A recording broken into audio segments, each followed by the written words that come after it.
याद करोगे तो निकल जाएगा। जैसे मैं भी याद करा देता हूँ, कैसे निकालेंगे। ओपनिंग बैलेंस में प्लस करेंगे, परचेज माइनस करेंगे, क्लोजिंग, कंज्यूम निकल जाएगी। सर अगर परचेज गिवन नहीं है तो हमें क्रेडिटर्स की इन्फॉर्मेशन दे रखी होंगी, तो कोई फर्क नहीं पड़ता, रफ में जाएंगे, क्रेडिटर्स का अकाउंट बनाएंगे। क्रेडिटर्स एक लाइबिलिटी है, उसका क्रेडिट बैलेंस होता है, तो ओपनिंग बैलेंस क्रेडिट में लिखेंगे, क्लोजिंग बैलेंस डेबिट में लिखेंगे। कितने पैसे दे दिए वो डेबिट में लिखेंगे, तो क्रेडिट में बैलेंसिंग फिगर निकल जाएगी, क्रेडिट माइनस डेबिट करके वो परचेज आ जाएगी, परचेज को उठाकर रख देंगे। लेकिन सर अगर एडवांस भी दे रखा होगा क्रेडिटर्स के बैलेंस के साथ साथ, तो फिर हम जो क्रेडिटर्स अकाउंट बनाएंगे उसमें थोड़ा फर्क आ जाएगा। क्या फर्क होगा, पहले हम क्रेडिटर्स का ओपनिंग बैलेंस क्रेडिट में लिखेंगे, फिर हम क्रेडिटर्स का क्लोजिंग बैलेंस डेबिट में लिखेंगे, फिर हमने कितना पेड किया है क्रेडिटर्स को वो भी डेबिट में लिखेंगे। एडवांस भी दे रखा है तो एडवांस का ओपनिंग बैलेंस डेबिट में लिखेंगे, एडवांस का क्लोजिंग बैलेंस क्रेडिट में लिखेंगे। अब अकाउंट को बंद कर देंगे, डेबिट में से क्रेडिट को माइनस करेंगे, जो बैलेंस बचेगा वो परचेज निकल के आएगी।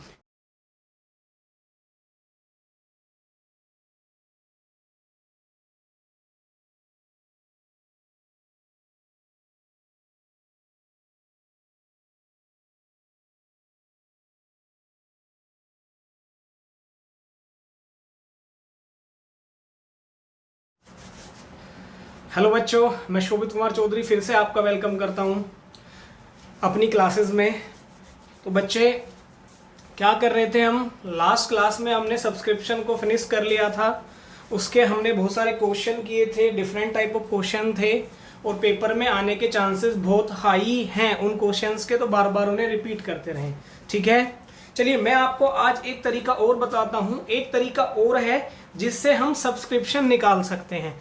तो अगर इंफॉर्मेशन ऐसी नहीं है जैसा हमने प्रायर में क्वेश्चन कराए हैं, अगर इंफॉर्मेशन ऐसी नहीं है, थोड़ा डिफरेंट टाइप ऑफ इंफॉर्मेशन है, तो एक तरीका और है जिससे हम सब्सक्रिप्शन कैलकुलेट कर सकते हैं। तो ये भी आप ध्यान में रखेंगे। और ऐसा नहीं है पीछे जो आपने क्वेश्चन करे आप उन क्वेश्चन को इस टेक्निक से भी ट्राई करेंगे तो इस टेक्निक से भी वो क्वेश्चन हो जाएंगे, मैक्सिमम टू मैक्सिमम क्वेश्चन हो जाएंगे। क्योंकि अगर इंफॉर्मेशन इनकम्प्लीट होगी, इस मेथड के हिसाब से रिलीवेंट नहीं होगी या पूरी इंफॉर्मेशन गिवन नहीं होगी, तब तो बाई चांस नहीं निकलेगा। वैसे इंफॉर्मेशन पूरी होती है और इस तरीके से भी आप इस क्वेश्चन में सब्सक्रिप्शन निकाल सकते हैं। बड़ा इजी है, तो ध्यान रखें। अगर आपको सब्सक्रिप्शन की कैलकुलेशन में मैं एक मेथड और ऐड करवाना चाहूं तो कैलकुलेशन ऑफ सब्सक्रिप्शन बच्चों इस तरीके से भी कर सकते हैं। सब्सक्रिप्शन की कैलकुलेशन में हम इन चीज़ों को भी दिमाग में रख के सब्सक्रिप्शन अपना निकाल सकते हैं। क्या है वो तरीका, ध्यान देना।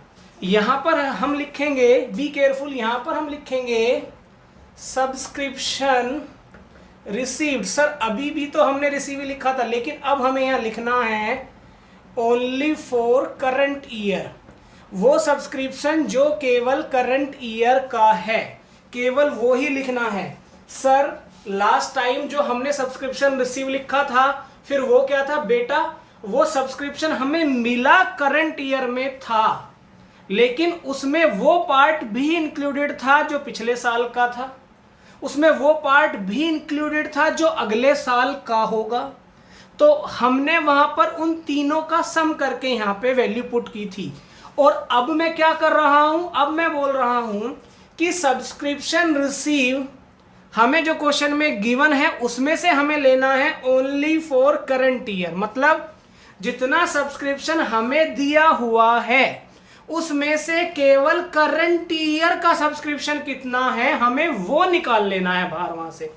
सर अगर टोटल रिसीव दिया है तो फिर बच्चे मैंने कहा फिर ये मेथड अप्लाई नहीं करेंगे। ठीक है, अगर इंफॉर्मेशन क्लियरली गिवन है, जैसे आपने देखा होगा लास्ट क्लास में क्वेश्चन था जिसमें तीनों साल का अलग अलग दे रखा था, तो उसमें से जो रिसीव हुआ है करंट ईयर में और वो करंट ईयर का ही है उसको उठाएंगे और वैल्यू को हम यहाँ पुट कर देंगे। और क्या करना है इसमें, फिर हम इसमें ऐड कर देंगे outstanding subscription. Outstanding subscription sir ये कौन से वाला बेटा, क्लोजिंग वाला, जो आउटस्टैंडिंग का क्लोजिंग बैलेंस है, और ये भी केवल करंट ईयर वाला आउटस्टैंडिंग। मतलब क्या हुआ, याद करो, इससे पहले वाले फॉर्मेट में हमने यहां लिखा था total outstanding till current year, और एक क्वेश्चन में हमें इंफॉर्मेशन दे रखी थी आउटस्टैंडिंग फॉर करंट ईयर, और हमें चाहिए था आउटस्टैंडिंग टिल करंट ईयर पिछले मेथड के हिसाब से। लेकिन इस मेथड में हमें आउटस्टैंडिंग फॉर करंट ईयर ही चाहिए, या आउटस्टैंडिंग ऑफ करंट ईयर ही हमें रिक्वायर्ड होता है, और वो ही हमें उठाकर यहाँ लिखना है। यानी कि दो बातें हो गई, एक तो हमें करंट ईयर का कितना मिला है वो, और एक करंट ईयर का आउटस्टैंडिंग कितना है। Total outstanding till current year नहीं, क्योंकि total outstanding till current year का मतलब हो जाता है इस साल का आउटस्टैंडिंग जो चल रहा है वो तो है ही है, जो पिछले साल वाला आउटस्टैंडिंग था और इस साल भी नहीं मिला उसको भी उसमें सम कर दिया करते थे, तो उसको बोलते थे total outstanding till current year. लेकिन हमें क्या चाहिए, आउटस्टैंडिंग ऑफ करंट ईयर, केवल हमें करंट ईयर का आउटस्टैंडिंग चाहिए। उसमें अगर लास्ट ईयर का कोई पार्ट इंक्लूडेड है तो उसको हम हटा देंगे। आपने देखा था पिछले एक क्वेश्चन में ऐसी ही इंफॉर्मेशन थी, केवल करंट ईयर का आउटस्टैंडिंग ही दे रखा था, तो उठाकर हम यहां रख सकते थे। और इसमें हम प्लस कर देंगे, बी केयरफुल, हम इसमें प्लस कर देंगे advance receive in previous year but for current year, जिसको हमने ओपनिंग वाला एडवांस बोला था।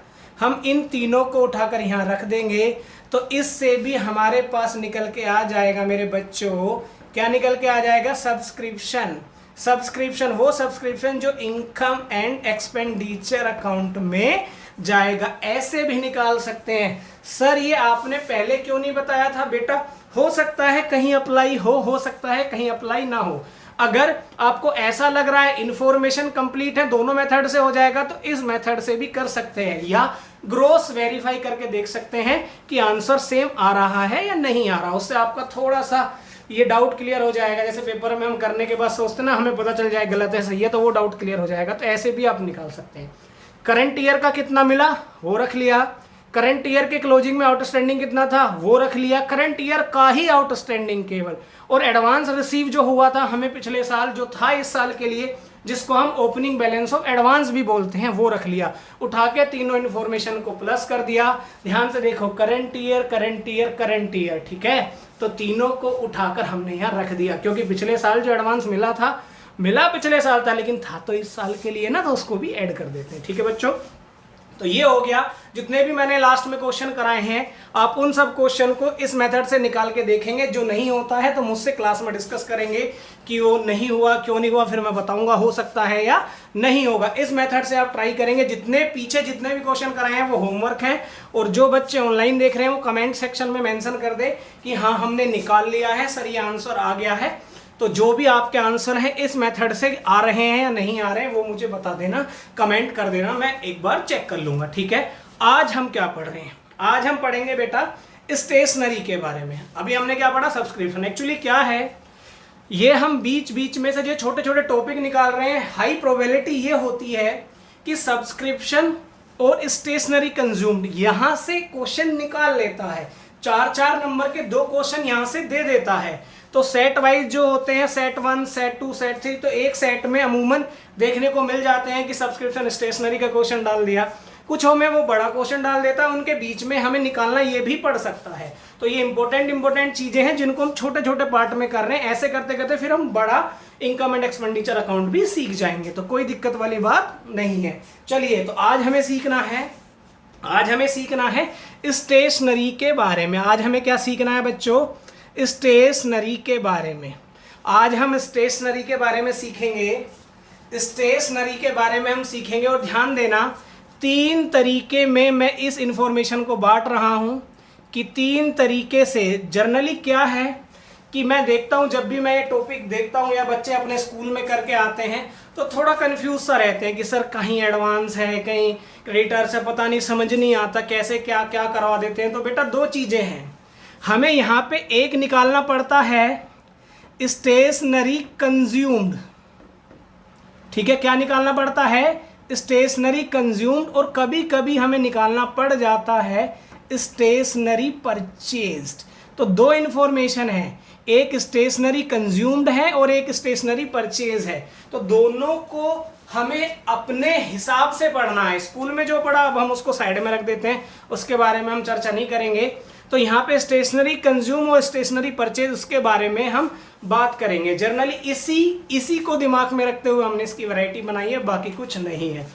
तो केस 1, हमने जिसको केस 1 का नाम दिया है उसके हिसाब से हमें कैलकुलेशन करनी है कंज्यूम्ड की। हमें यहाँ निकालना है stationery consumed when purchase is given. जब हमें परचेज गिवन है, जब हमें परचेज गिवन है और हमें स्टेशनरी कंज्यूम निकालनी है, हम क्वेश्चन में देखेंगे कि क्या इंफॉर्मेशन में हमसे ये कह रहा है स्टेशनरी कंज्यूम निकालो और परचेज हमें दे रखा है स्टेशनरी का या नहीं दे रखा। तो अगर परचेज दे रखा है, केवल कंज्यूम पूछा है, तो यानी कि इसकी बात कर रहा है। बेटा देखो कोई बड़ा इतना बड़ा वो झोल नहीं है, इतना बड़ा डिफरेंस नहीं, लेकिन क्लियरिटी थोड़ी सी हाई हो जाए उसके पॉइंट ऑफ व्यू से हमने इसको कैटेगराइज कर लिया, वरना जरूरी नहीं है हम केस खेलें। लेकिन हमने कहा बच्चों की सहूलियत रहेगी, बच्चे इजीली अंडरस्टैंड करेंगे चीज़ों को, इसलिए कर लिया। सर हम समझ गए, दूसरा आपका क्या होगा, हम पकड़ लेते हैं आपकी बातों को।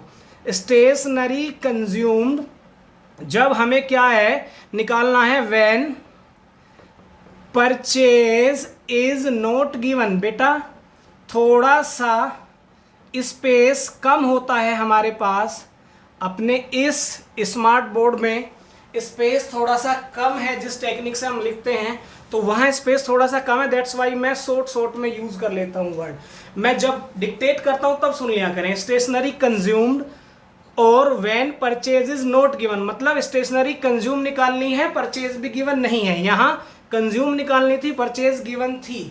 यहाँ पे हमें केस 3, तीसरा केस थोड़ा सा ब्लंडर है, ठीक है। ब्लंडर क्या है, और थोड़ी सी इंफॉर्मेशन बढ़ती चली जाएंगी। सर यहाँ हमें स्टेशनरी कंज्यूम भी निकालनी है, ठीक है, परचेज नॉट गिवन, परचेज भी गिवन नहीं है, and advance for creditors, advance for creditors is given, ठीक है। इंफॉर्मेशन थोड़ी सी बड़ी होती जा रही है, स्कूल में पढ़ा होगा, पता नहीं क्या खिचड़ी बनाई होगी, कैसे कंफ्यूज कर दिया गया होगा, हमें नहीं पता क्या कराते हैं।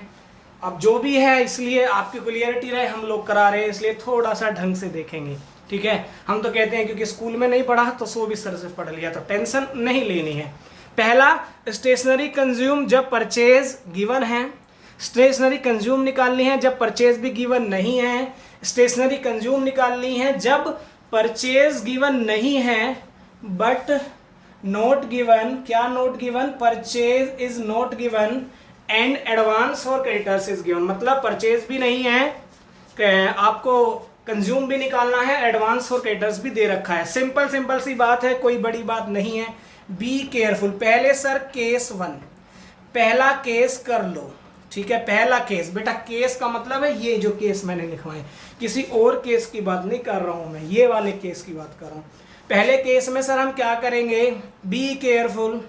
पहले केस में हम ये स्टेटमेंट बना लेंगे और स्टेटमेंट बनाकर हम क्या लिखेंगे, be careful, opening stock of stationery. Stationery का क्वेश्चन में ओपनिंग स्टॉक हमें गिवन होगा, उसमें हम प्लस कर देंगे परचेज ऑफ स्टेशनरी, जितनी स्टेशनरी हमने परचेज की है, ठीक है। Be careful, purchase minus return, अगर कोई रिटर्न है तो उसको हम माइनस करके चलेंगे, यानी कि नेट परचेज यहां लिखेंगे।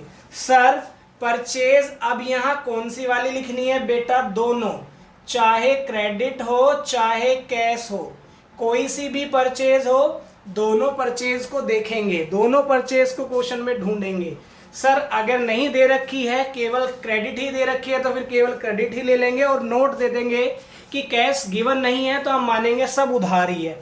सर उल्टा कर लो, कैश दे रखी है, फिर क्या करोगे, हम मानेंगे सब कैश में ही है, उधार नहीं है।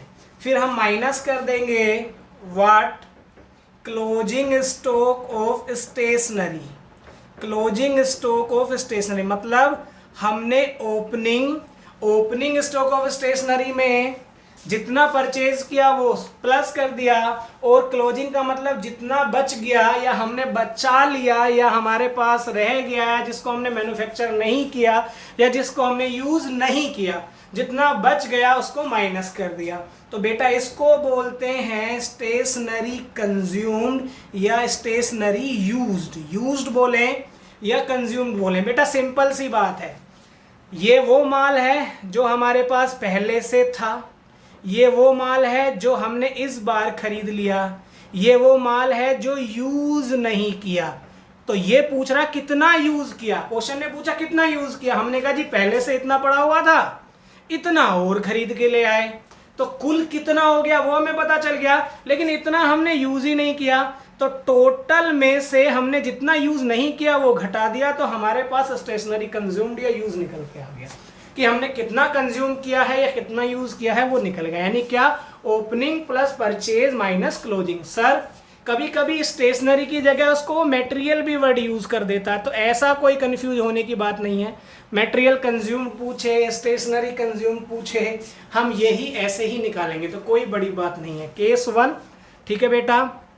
सर जरा केस 2 बताना। बहुत सिंपल है, बहुत सिंपल है, बी केयरफुल, बहुत इंपॉर्टेंट टॉपिक है, 3 से 4 नंबर के लिए इंपॉर्टेंट टॉपिक है। ये जो चीजें अब मैं रिवाइज करा रहा हूं आपको, ये वही हैं जो पेपर में आती ही आती हैं, तो कोई भी बच्चा स्किप ना करे, बी केयरफुल। सर केस 2 दूसरे वाला केस, इसमें क्या होगा, इसमें हम कैसे निकालेंगे, बी केयरफुल, वही, कोई नई बात तो है नहीं। ओपनिंग स्टॉक ऑफ स्टेशनरी लिखूं या मटेरियल लिखूं, जो ओपनिंग पहले से था। सर एक चीज और ध्यान रखेंगे, अगर क्वेश्चन में ये चालाकी से इंफॉर्मेशन दे दे कि कोई नई ऑर्गेनाइजेशन है, कोई नई एनपीओ स्टार्ट हुई है इसी साल, तो फिर बेटा ओपनिंग स्टॉक नई ऑर्गेनाइजेशन का नहीं होता है, तो in that case opening stock को हम 0 लिख लेंगे। बच्चा कभी कभी कंफ्यूज होता है, फिर सोचता है यार ऐसा तो नहीं है मिसिंग फिगर में निकलेगा ना।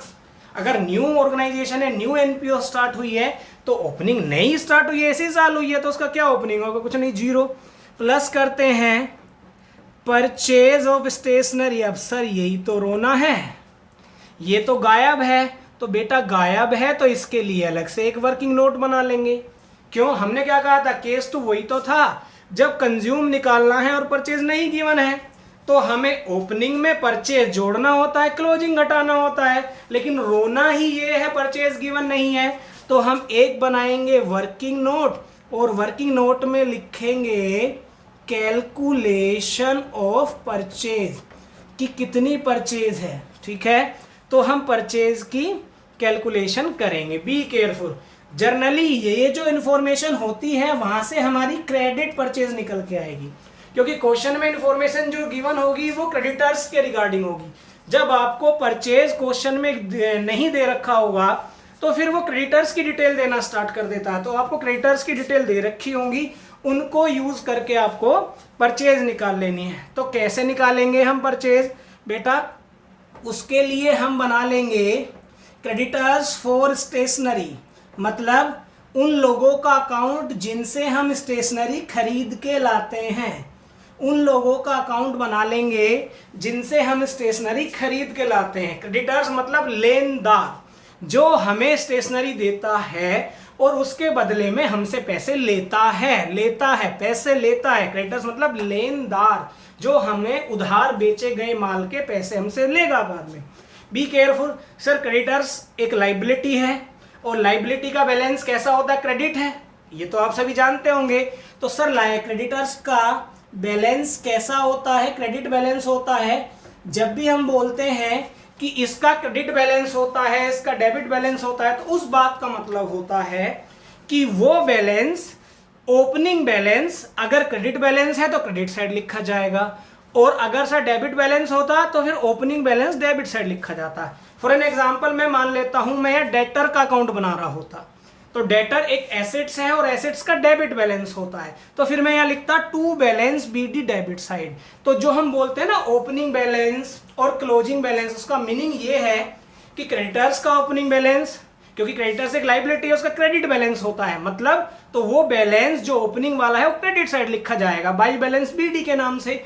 और अगर ये डेटर का अकाउंट होता और एसेट्स का बैलेंस डेबिट होता है तो फिर हम टू बैलेंस बीडी लिख देते हैं, यानी कि डेबिट में लिखते बैलेंस को। तो इसी बात को हम दिमाग में रखते हैं, शायद आपको पता होगा, नहीं पता है तो लिख देता हूं, लायबिलिटी का जो बैलेंस होता है वो क्रेडिट होता है। तो क्रेडिट बैलेंस का मतलब है कि जो हमारा ओपनिंग बैलेंस है वो क्रेडिट में लिखा जाएगा, ठीक है। और एक रूल मैं हमेशा बताता हूं, फिर से बता देता हूं, अगर हमारा कोई क्रेडिटर्स का अकाउंट इंक्रीज होगा और कब वो अकाउंट डिक्रीज होगा हम कैसे पता चलेगा बेटा, अगर कोई इन्फॉर्मेशन इस अकाउंट के हम क्रेडिट में ही लिखेंगे तो उसका मतलब है उससे वो अकाउंट बढ़ जाएगा।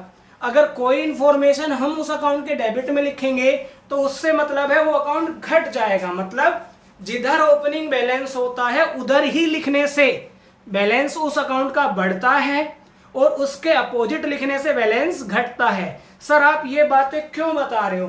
ताकि कुछ बच्चे ऐसे हैं जिनका अकाउंट बनाने में हाथ माशाअल्लाह बड़ा अच्छा है, तो उनके लिए ये इन्फॉर्मेशन रामबाण का काम करेगी कि उन्हें आसानी से याद रहेगा।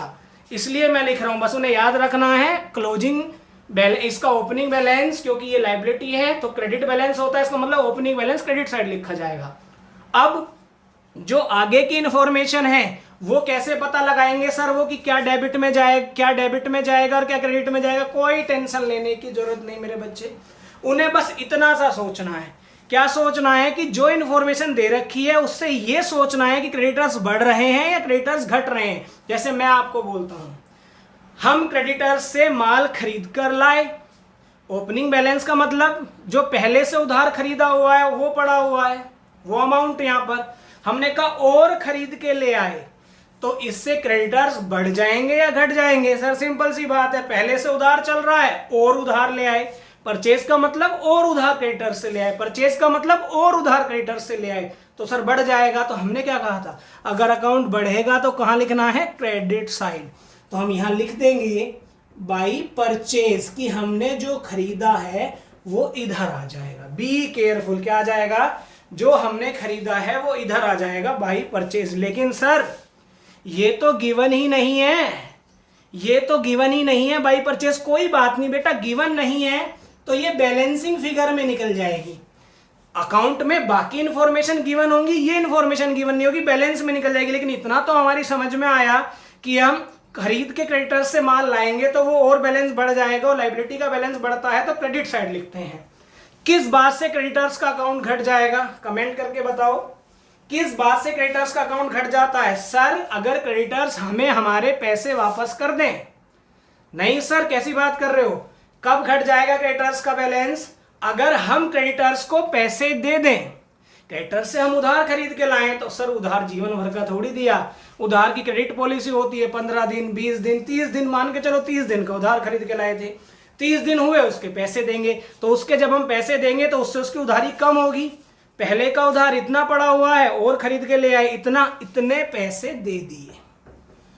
टू बैंक, टू बैंक का मतलब पेड, हमने कितने पैसे दे दिए? पेड टू क्रेडिटर्स, इतने पैसे क्रेडिटर्स को दे दिए। और क्वेश्चन में दे रखा होगा क्लोजिंग बैलेंस, तो क्लोजिंग बैलेंस इधर रख देते हैं।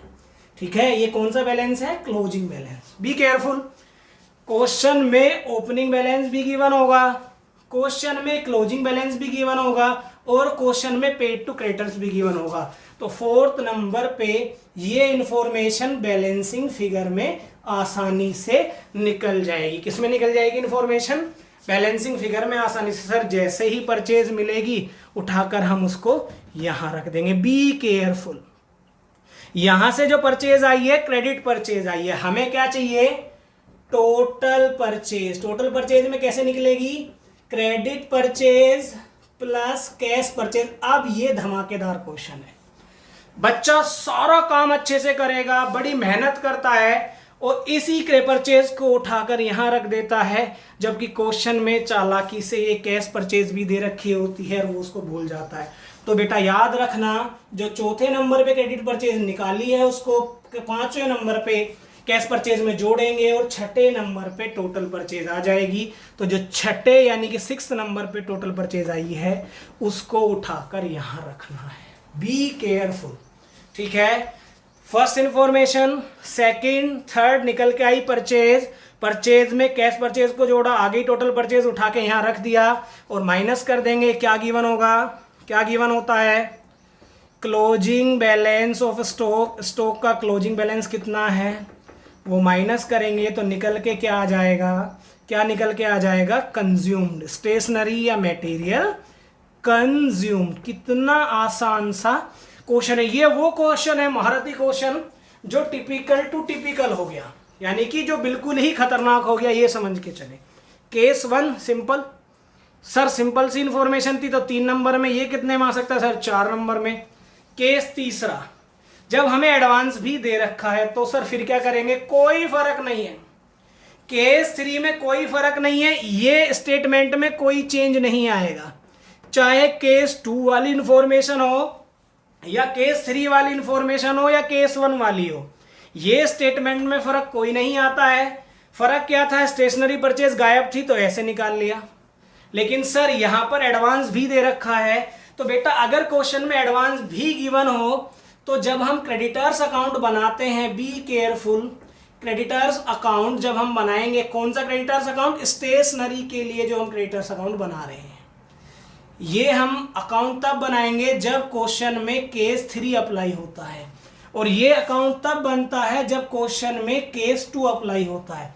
फर्क क्या, कुछ फर्क नहीं है। छोटी सी बात याद रखना, be careful, by balance B D creditors का opening balance, be careful, to balance C D creditors का closing balance, be careful, to bank creditors को जितने पैसे पेड किए हैं वो यहां आ गए, बी केयरफुल। बचा क्या, एडवांस और दे रखा, be careful, to balance BD, opening balance जो हमें एडवांस का दे रखा है उसको यहां लिखेंगे, और इधर जो क्लोजिंग बैलेंस दे रखा है एडवांस का उसको इधर लिखेंगे, एडवांस का क्लोजिंग और एडवांस का ओपनिंग, बाकी कोई फर्क नहीं है। 2 बातें बढ़ेंगी इस स्टेशनरी की कैलकुलेशन में, स्टेशनरी परचेज की कैलकुलेशन में। जब क्रेडिटर्स दे रखे होते हैं, क्रेडिटर्स के ओपनिंग क्लोजिंग बैलेंस दे रखे होते हैं तो केवल ये अकाउंट बनता है, और अगर सर क्रेडिटर्स के ओपनिंग क्लोजिंग के साथ में क्रेडिटर्स में एडवांस भी दे रखा है, मतलब थोड़ी सी अजीब सी बात है। एक तरफ तो हम कह रहे हैं कि क्रेडिटर्स मतलब वो लोग जिनका उधार हमारे ऊपर है, जो हमें उधार पे माल बेचते हैं, और अगली लाइन में हम कहते हैं कि हमने उन्हें एडवांस भी दे रखा है। लेकिन क्वेश्चन में ऐसा गिवन होता है भाई, या तो उधार हो सकता है या एडवांस हो सकता है। हो सकता है बहुत सारे लोगों से खरीदते हो, किसी एक पर्टिकुलर पे उधार चलता हो, किसी दूसरे पे एडवांस भी जाता हो सकता है, क्योंकि हम तो इकट्ठा सबको सम अप करके एक साथ बना रहे हैं। भाई क्रेडिटर्स तो सन्ड्री क्रेडिटर्स होते हैं, ए बी सी डी, पता नहीं कितने लोगों से माल खरीद के लाते हैं, तो ऐसा हो सकता है, इस वजह से हो रहा हो। ठीक है, क्रेडिटर्स का ओपनिंग बैलेंस क्रेडिट में, क्रेडिटर्स का क्लोजिंग बैलेंस डेबिट में, एडवांस का ओपनिंग बैलेंस डेबिट में, और एडवांस का ओपनिंग बैलेंस क्रेडिट में। तो ये इंफॉर्मेशन के बाद अपने आप बी केयरफुल बाई परचेज हमारी निकल के आ जाएगी। तो फर्क क्या हुआ, पहले ये रखा, फिर ये रखा, फिर ये रखा, फिर ये भी गिवन था, ये भी रख लिया, फिर ये भी रख लिया, तब जाके छठे नंबर पे हमारी क्या निकल के आई, परचेज। और परचेज किस में निकलेगी मेरे बेटा, ये बैलेंसिंग फिगर में। फिर से वही वाली बात, हमें क्या निकालनी है, टोटल कैसे निकालेंगे, ये जो क्रेडिट परचेज आई है छठे नंबर से, इसमें प्लस कर देंगे कैश परचेज, क्वेश्चन में गिवन होगी 7वें नंबर पे, तो मान लेते हैं 8वें नंबर की परचेज है, तो फिर यहाँ 8वें नंबर की, ये मैं ध्यान रखना, 6 का मतलब जब ऐसे निकाल रहे हैं, 8 का मतलब जब हम ऐसे निकाल रहे हैं। ठीक है, तो ये हमारा पूरा का पूरा कॉन्सेप्ट था किसका, स्टेशनरी कंज्यूम का। बहुत अच्छा क्वेश्चन पेपर में बन सकता है, कुछ नहीं करना, थोड़ा सा याद कर लोगे तो निकल जाएगा। जैसे मैं अभी याद करा देता हूँ, कैसे निकालेंगे, ओपनिंग बैलेंस में प्लस करेंगे, परचेज माइनस करेंगे, क्लोजिंग, कंज्यूम निकल जाएगी। सर अगर परचेज गिवन नहीं है तो हमें क्रेडिटर्स की इन्फॉर्मेशन दे रखी होंगी, तो कोई फर्क नहीं पड़ता, रफ में जाएंगे, क्रेडिटर्स का अकाउंट बनाएंगे। क्रेडिटर्स एक लाइबिलिटी है, उसका क्रेडिट बैलेंस होता है, तो ओपनिंग बैलेंस क्रेडिट में लिखेंगे, क्लोजिंग बैलेंस डेबिट में लिखेंगे, कितने पैसे दे दिए वो डेबिट में लिखेंगे, तो क्रेडिट में बैलेंसिंग फिगर निकल जाएगी, क्रेडिट माइनस डेबिट करके वो परचेज आ जाएगी, परचेज को उठाकर रख देंगे। लेकिन सर अगर एडवांस भी दे रखा होगा क्रेडिटर्स के बैलेंस के साथ साथ, तो फिर हम जो क्रेडिटर्स अकाउंट बनाएंगे उसमें थोड़ा फर्क आ जाएगा। क्या फर्क होगा, पहले हम क्रेडिटर्स का ओपनिंग बैलेंस क्रेडिट में लिखेंगे, फिर हम क्रेडिटर्स का क्लोजिंग बैलेंस डेबिट में लिखेंगे, फिर हमने कितना पेड किया है क्रेडिटर्स को वो भी डेबिट में लिखेंगे, एडवांस भी दे रखा है तो एडवांस का ओपनिंग बैलेंस डेबिट में लिखेंगे, एडवांस का क्लोजिंग बैलेंस क्रेडिट में लिखेंगे। अब अकाउंट को बंद कर देंगे, डेबिट में से क्रेडिट को माइनस करेंगे, जो बैलेंस बचेगा वो परचेज निकल के आएगी। क्या ये परचेज सीधी स्टेटमेंट में उठाकर लेके जाए, नहीं, हो सकता है कोई कैश परचेज अलग से दे रखी हो, तो जो परचेज निकाली है ये क्रेडिट निकल के आई है, क्रेडिटर्स अकाउंट से क्रेडिट ही निकलती है, इसमें कैश को जोड़ देंगे, जो निकल के आएगी उसको पहली स्टेटमेंट में रख देंगे, opening stock plus purchase minus closing करेंगे, निकल कर आ जाएगा। ठीक है, 4-5 बार आप इसको रिपीट करें, रिवाइज करें। मोस्ट इंपोर्टेंट है, ये मान के चलें कि तीनों सेट में से किसी सेट में तो सब्सक्रिप्शन का क्वेश्चन और स्टेशनरी का क्वेश्चन मिलेगा ही मिलेगा, हो सकता है दोनों भी मिल जाए, इसलिए बहुत इंपॉर्टेंट क्वेश्चन है, कॉन्सेप्ट है। बाकी नेक्स्ट क्लास में मैं इसके क्वेश्चन कराऊंगा, जैसे सब्सक्रिप्शन की प्रैक्टिस कराई है इसकी भी प्रैक्टिस कराएंगे। जब तक के लिए इस कॉन्सेप्ट को रिवाइज करें, अपना ध्यान रखें, घर रहें, सुरक्षित रहें। जय हिंद।